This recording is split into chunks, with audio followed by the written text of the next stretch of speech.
말씀 마태복음 16장 우리 13절로 20절까지의 말씀을 가지고 교회는 무엇으로 세워지는가 라는 제목으로 말씀 증거하겠습니다. 여러분, 이 교회의 역사적 배경을 이제 보면 역사적으로 이 교회 이름이 고백교회라는 교회가 있습니다. 이 고백교회라고 하는 교회가 있는데 영어로 Compassing Church. 여러분, 이 고백교회가 어떤 교회인가? 1930년대 전쟁에 미쳐서 날뛰던 히틀러가 사실 독일 교회에게 많은 요구를 했어요. 자기네들 나치들이 하는 전쟁에 대해서 옹호하는, 그리고 그것을 찬양하는 설교를 많이 하라고 이 교회에다가 많이 압력을 가했습니다. 이때 많은 그 독일 교회들이 나치의 선전 도구로 내몰리고 있었는데 여기에 불응하지 않는 교회나 성직자들은 많이 불탔고 또 순교했습니다. 그 중에 대표적인 그 목사님이 본 회퍼 목사님입니다. 이분은 이 나치의 이 압력에 굴하지 않고 끝까지 저항하면서 교회의 본질을 지키려고 애썼습니다. 이 본 회퍼 목사님이 이 히틀러를 뭐라고 얘기했냐면 미친 운전수로 비유했습니다. 미친 운전수가 지금 차를 막 몰고 가면서 사람들 다 치워 죽이고 있는데 지금 교회는 그 죽은 사람 장례만 치르고 있다는 거예요. 교회가 이렇게 하면 되겠냐는 거예요. 어떻게 하냐는, 미친 운전수를 끌어내리자는 거예요. 여러분, 이거 이렇게 얘기하면 온전합니까? 당연히 나치에 체포돼서 그는 감옥에서 순교합니다. 여러분, 그 일이 있은 다음에 독일에 있는 전국 교회들이 이렇게 해서는 안 되겠다, 그렇게 해서 1934년에 이 바르멘이라고 하는 도시에서 고백교회 회의라는 것을 합니다. 여기에 나타나는 사람이 그 유명한 칼 바르트인데, 이 칼 바르트라는 이 교수를 중심으로, 이 신학자를 중심으로 교회는 성경의 정신에 입각해야 된다. 그리고 하나님의 뜻에 어긋나는 어떠한 정치적 목적이나 또 이 독재자의 요구에 교회가 불복종해야 된다. 그리고 이 전쟁을 하는 나라들의 이 어떤 정책에도 반대해야 할 것을 교회 이름으로 내고 고백했습니다. 선언했습니다. 그래서 이 바르멘 선언이라고 하는데, 이 선언을 따르는 교회들을 뭐라고 한다고요? 고백교회라고 합니다. 고백교회. 그런데 독일의 모든 교회가 여기에 참여한 것은 아니었습니다. 서슬이 시퍼런 그 핍박과 총칼이 두려웠던 많은 교회들이 이 고백에 참여하지 않았어요. 그리고 그 나치 정권의 하수인 역할을 했어요. 독일이 폴란드 침공에서 수많은 젊은이들을 죽였는데 아이러니하게도 독일 교회들이 그 감사 예배를 드렸어요. 아까 제가 말씀드렸던 이 본 회퍼 목사님 같은 분들은 이 고백교회의 한 가운데 서서 그 고백을 주도했던 목사님으로 유명합니다. 그래서 그 당시 독일 교회는 딱 두 부류예요. 하나는 나치에 동조하는 교회, 그리고 죽음을 무릅쓰고 나치에 저항해서 신앙의 절개를 지켜가는 고백교회들, 이 두 가지 교회로 나뉘게 되었습니다. 근데 제가 이제 그 기록들을 쭉 읽어보면서 느끼는 게 뭐냐면, 그 나치에 동조했던 교회들이 나쁜 교회인가요? 나쁜 교회 아닙니다. 좋은 교회였어요. 근데 그들도 그렇게 할 수밖에 없는 명분이 있었는데, 그게 뭐냐면 이겁니다. 현실적으로 살아남아서 훗날을 도모하자는 거예요. 지금 우리가 다 죽어버리면 교회 누가 지켜? 교회는 누가 키워요? 예? 다 죽어버리면 누가 교회를 지켜요? 그러니까 너희는 고백하고 우리는 이게 대충 이렇게 하고 하자는 거예요. 여러분, 어떻게 생각하세요? 이 고백교회에 동참하지 않은 많은 교회들의 이 논리를 어떻게 생각하세요? 제가 읽은 책 가운데 엔도 샤쿠의 침묵이라는 책이 있습니다. 읽어보셨습니까? 일본의 작가인 엔도 샤쿠가 지은 침묵이라는 기독교 고전입니다. 혹시 안 읽어보신 분들은 숙제를 내릴 테니까 꼭 한번 읽어보십시오. 그 내용이 이런 거예요. 그 일본에 선교하러 간 포르투갈 선교사 페레이라라고 하는 이 신부가 있는데, 이제 포르투갈 이 선교 본부에 들려오기를 이 사람이 배교했다는 거예요. 그 사람이 선교교회는 거물이고 굉장히 명망이 높은 신부인데 이 사람이 일본에서 배교를 했다는 소문이 들린 거예요. 그래서 이 페이라의 이 제자인 그 로드리고하고 가르페라고 하는 두 신부가 일본으로 잔입해 들어갑니다. 근데 일본을 못 들어가니까 누구의 안내를 받아야 되잖아요. 근데 이제 거기 나오는 기치지로라고 하는 일본 어떤 사람이 안내를 받는데, 이 기치지로는 누구냐면은 이 사람도 천주교 배신한, 배교한 사람인데, 이 사람의 도움을 받아가지고 일본으로 숨어드는데, 뭐 한 번 배반했던 사람은 또 배반하지 않습니까? 이 기치지로가 또 밀고를 해가지고 많은 사람들이 다 잡혀가지고 순교합니다. 근데 그 책에 보면 순교에 처형하는 방법이 특이한 게 나와요. 수영이 아니라 수형. 네. 수형이 뭐냐면 물에서 죽이는 건데, 이런 거예요. 그 바다에다 말뚝을 박아놓고 사람 묶어놓습니다. 이게 밀물 썰물이 왔다 갔다 하잖아요. 그럼 잠겼다가 나왔다 이렇게 하는데, 이게 엄청나게 극심한 고통이래요. 그냥 바닷물에 잠길 때 삼투압 때문에 몸에 있는 물이 다 빠져나가고, 뭐 어떻게 해서 사람을 아주 멸치같이 말려 죽이는 건데, 이 극형인데, 여기서 이렇게 많은 사람들이 죽임을 당하게 되고, 또 심지어는 사지를 다 잘라서 사지를 다 찢어서 다 죽이는 그런 엄청난 순교 현장들이 그 책에 벌어집니다. 근데 그 같이 들어갔던 두 신부 중에서 그 로드리고라고 하는 이 신부는 생각하는 거예요. 어떻게 생각하냐면, 내가 이렇게 죽으면 이게 무슨 소리인가? 지금 저 많은 사람들이 순교하는 현장에도 하나님은 침묵하고 계시는데, 내가 이렇게 죽으면 이게 무슨 죽음인가?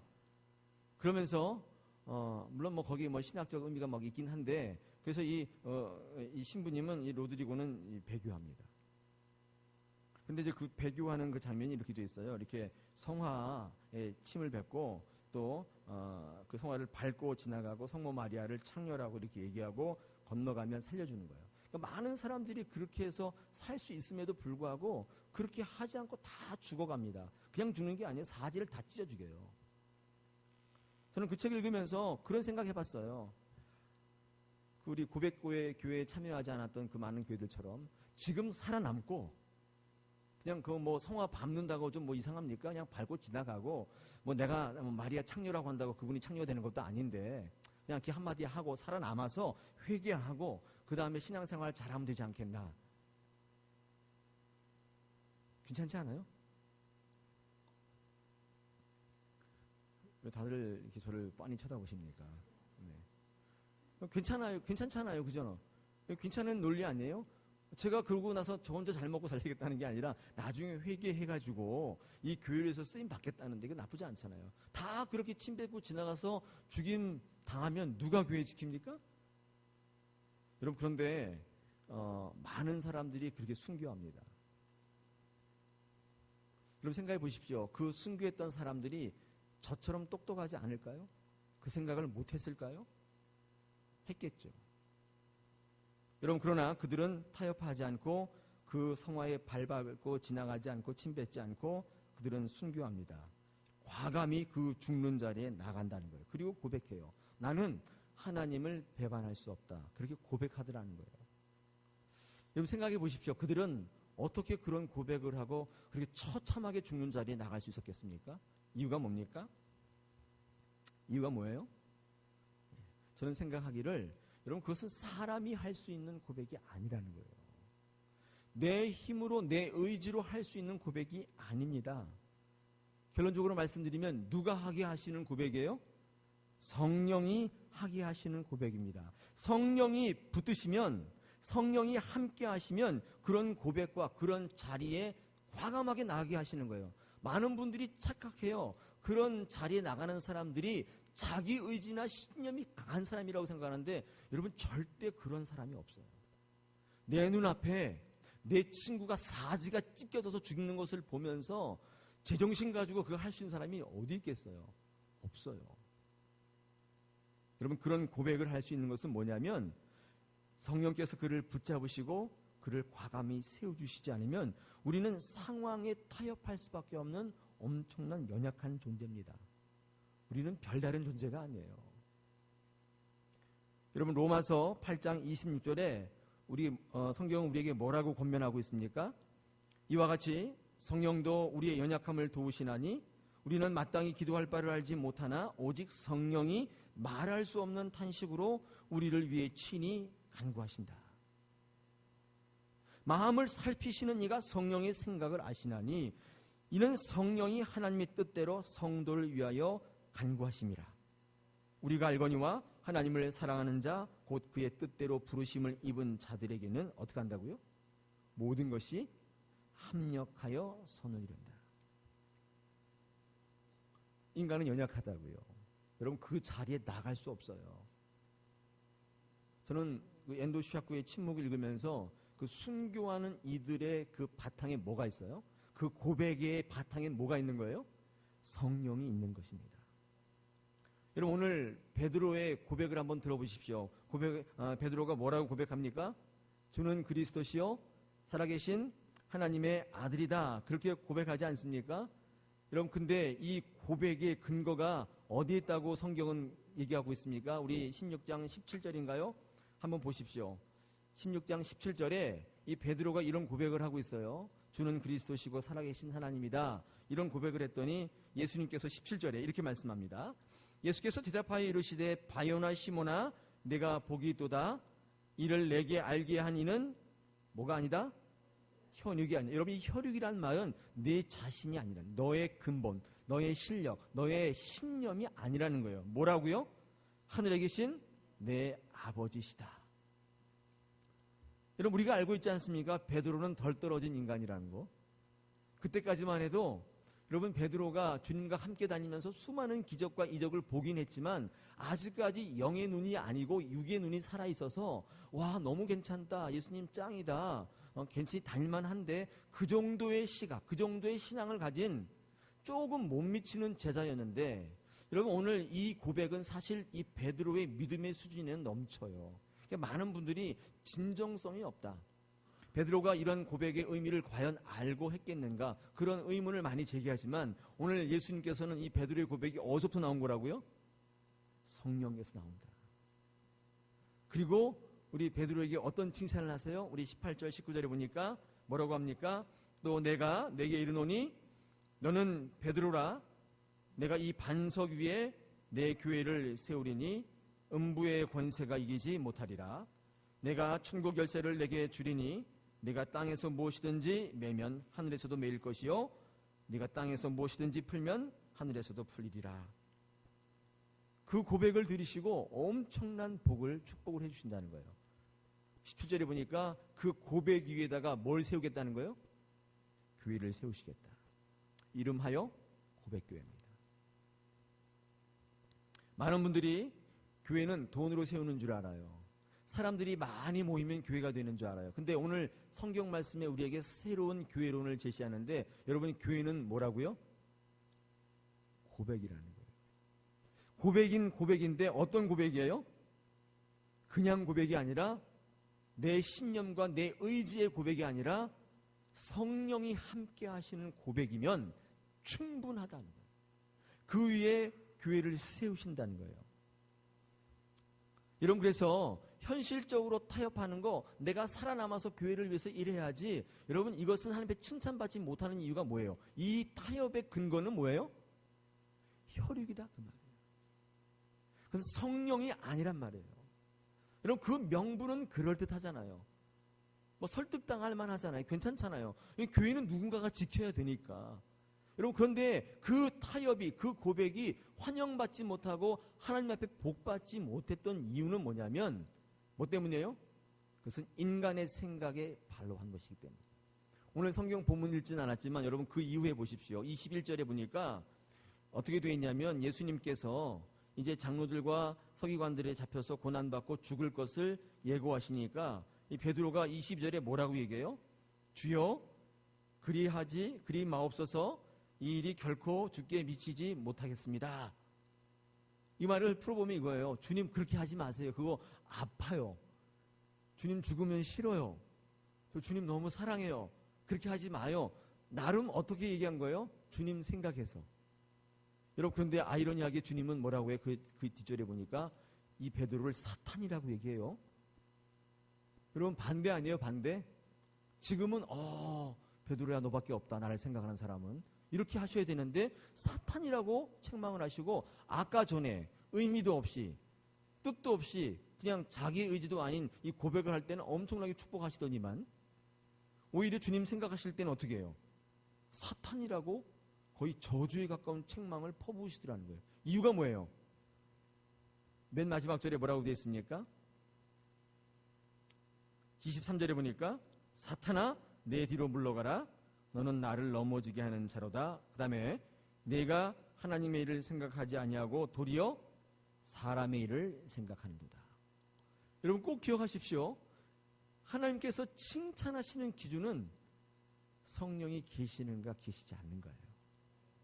겉모습이 좋고 나를 위하고 화려하고 삐까뻔쩍해 보여도 여러분 그 바탕이 성령이 아니라면 책망받는다는 거예요.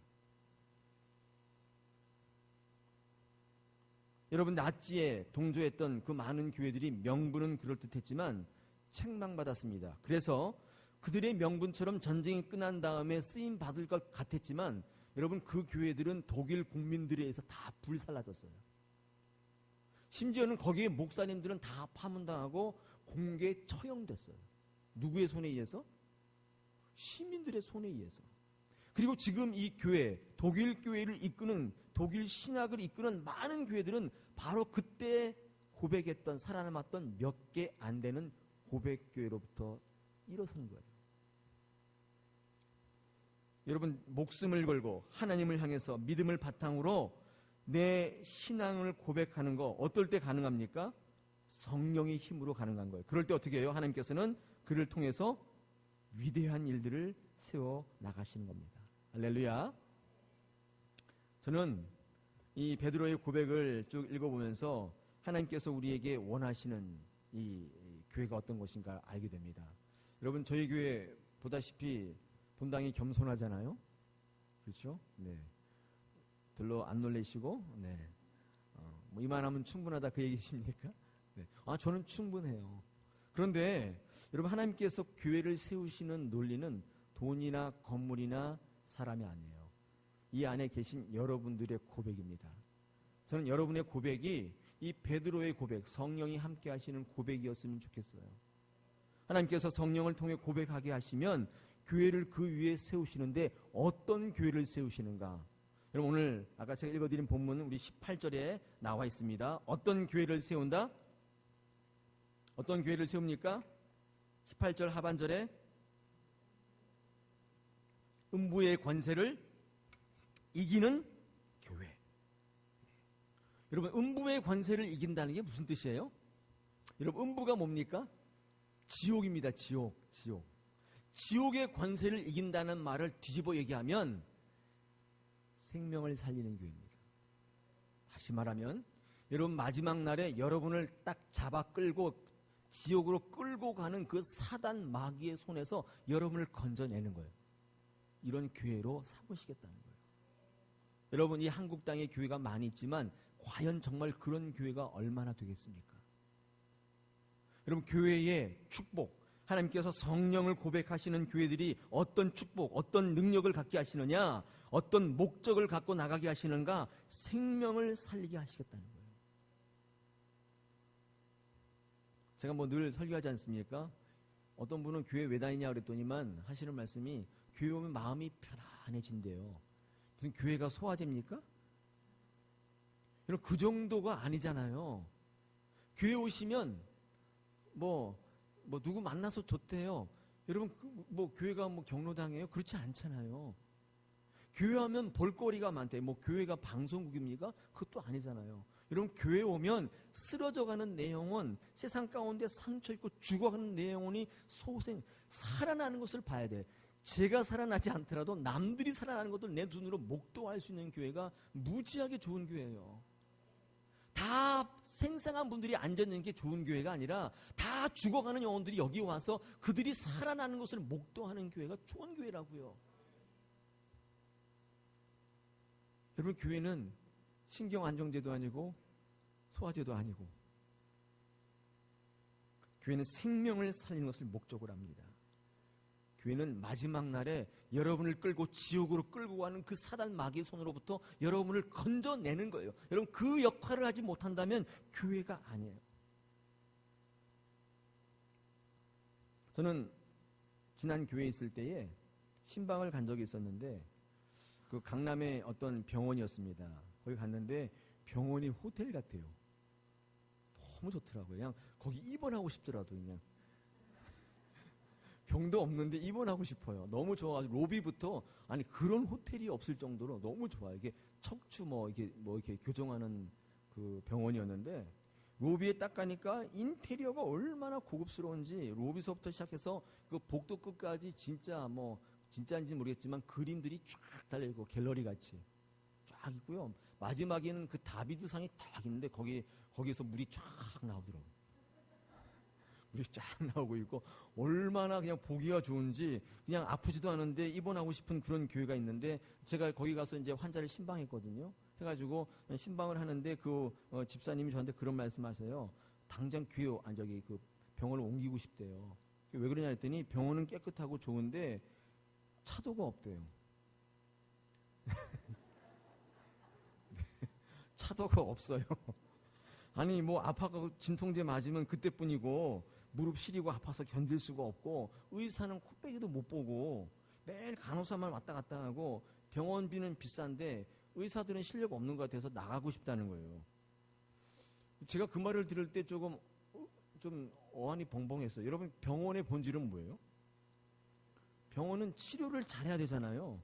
근데 인테리어는 엄청나게 좋은데 여러분 치료를 못해. 그거 뭐예요? 병원이 아닌 거예요. 차라리 간판을 바꿔달아야지 호텔로. 호텔이면 정말 있고 싶더라고요. 근데 치료를 못해요. 하나님께서 우리 교회에게 주신 능력은 이 생명을 살리는 능력입니다. 생명을 살리는 능력이고 그 생명으로 말미암아 하나님을 증거하는 그런 교회가 되기를 원하신다는 거예요. 여러분 그 생명을 살리는 능력은 어디서부터 생겨요? 그 본질은 성령을 고백하는 여러분의 고백으로부터 이 교회가 세워질 때 그 능력을 감당하는 교회가 된다는 사실입니다.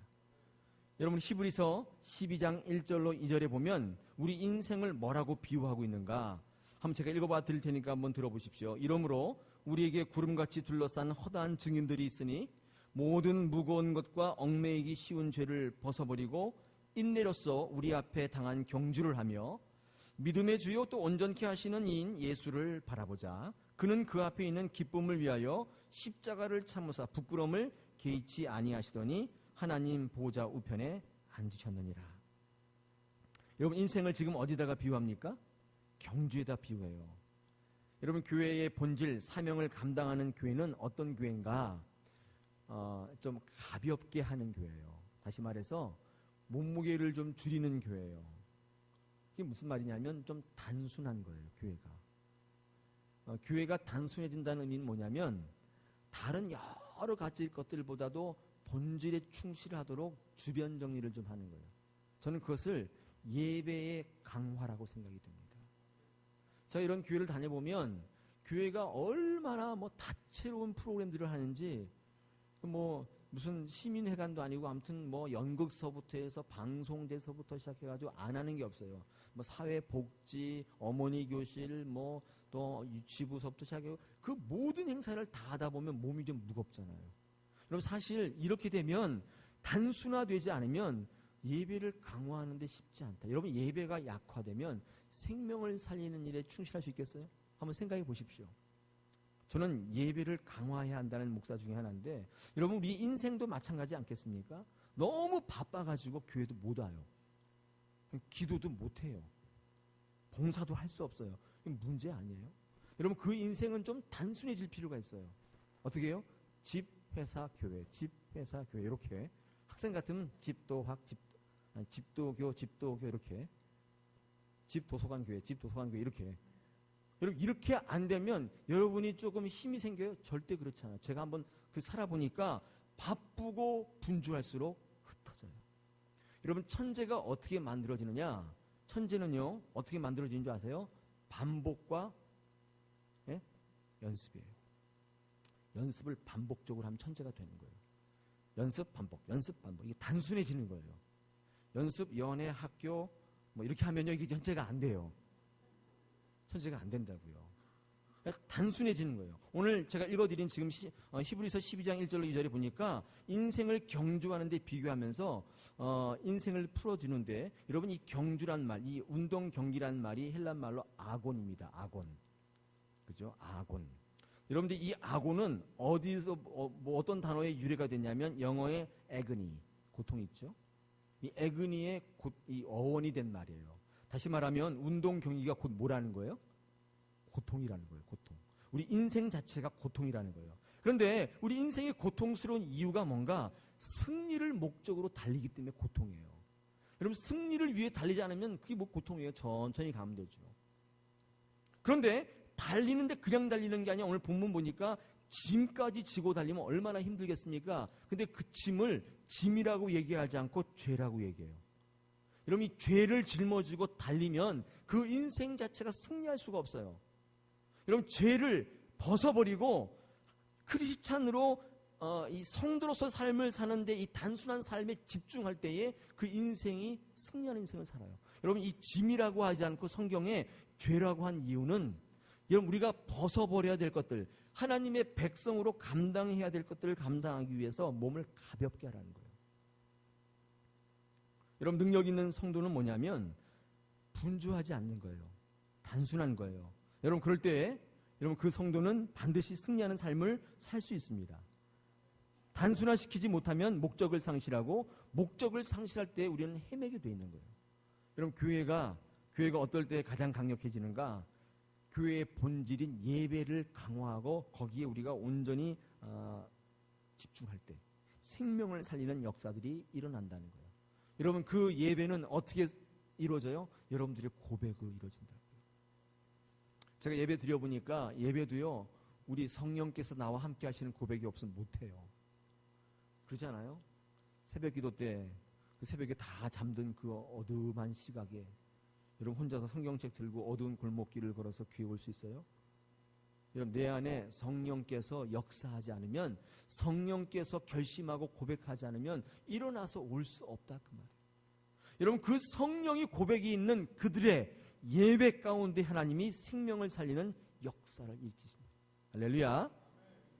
교회가 단순해질 필요가 있어요. 단순해지면 전문가가 되는 거예요.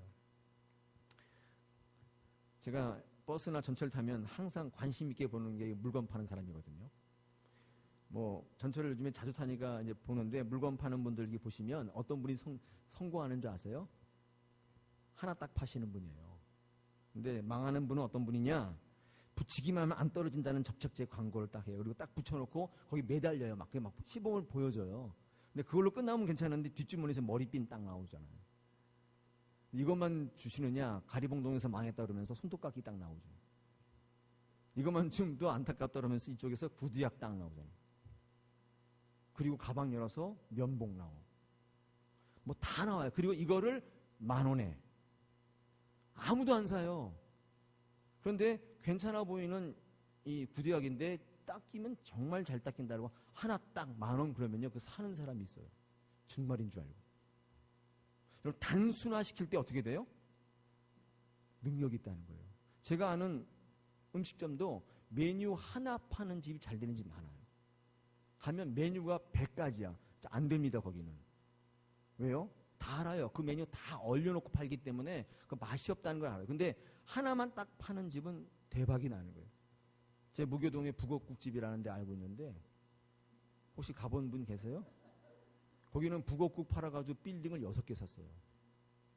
제가 전전 교회 있을 때부터 거기 단골이에요. 목사님하고 주로 아침마다 새벽에 가서 밥을 먹는데 거기는 음식값도 안 얼려요. 그리고 북엇국도 그냥 무한 리필이에요. 저 거기 직원 아닙니다. 근데 거기는 메뉴가 딱 하나예요. 북엇국. 아버지 때부터 두 아들이 대를 이어서 하는데 그 주변에 있는 무교동에 있는 빌딩을 다 샀어요. 북엇국을 팔아가지고. 참고로 가서 2시간 기다리셔야 돼요. 줄을 삥삥삥 돌아서요. 근데 절대로 그 홀을 넓히질 않아요.